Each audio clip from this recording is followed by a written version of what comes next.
ចាប់ផ្ដើមពីសូន្យគ្មានអ្វីក្នុងដៃគេថាខ្ញុំមិនបានតែខ្ញុំមិនយល់ព្រមទេបាទជីវិតដូចភ្លើងត្រូវឆេះត្រូវភ្លឺ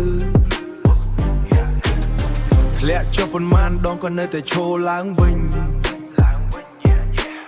មនុស្សជុំវិញនិយាយដូចខ្យល់បក់តាមផ្លូវតែចិត្តខ្ញុំរឹងមិនអោយវាដួលឡើយសុបិនធំមិនមែនសម្រាប់អ្នកខ្លាច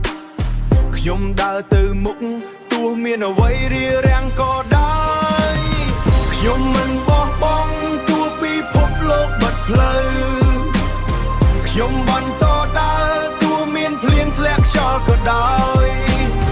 សំឡេងបេះដូងប្រាប់ឲ្យខ្ញុំតស៊ូថ្ងៃមួយខ្ញុំនឹងឈ្នះនេះជាសូបិនខ្ញុំយកមកងឹតយ៉ាងណាក៏មានពន្លឺថ្ងៃខ្ញុំជឿលើខ្លួនឯងមិនស្ដាប់ពាក្យគេនិយាយ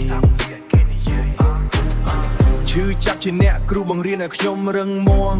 រកបញ្ហាធ្វើឲ្យខ្ញុំកាន់តែមានតម្លៃមិនចង់រស់នៅដូចគេដែលខ្លាចបារាជ័យខ្ញុំចង់ខ្លាយជាមនុស្សដែលសរសេរប្រវត្តិសាស្ត្របេះដូងខ្ញុំភ្លើងមិនងាយនឹងរលត់ hip hop ជាអារម្មណ៍ដែលខ្ញុំដាក់ក្នុងចម្រៀងខ្ញុំមិនបោះបង់ទោះពិភពលោកបិទផ្លូវខ្ញុំបន្តដើរទោះមានភ្លៀងធ្លាក់ខ្យល់ក៏ដោយសំឡេងបេះដូងប្រាប់ឲ្យខ្ញុំតស៊ូថ្ងៃមួយខ្ញុំនឹងឈ្នះនេះជាសូបិនខ្ញុំពីក្រោមទៅលើខ្ញុំឡើងជំហានមិនមានអ្វីងាយតែខ្ញុំមិនចាញ់ទេ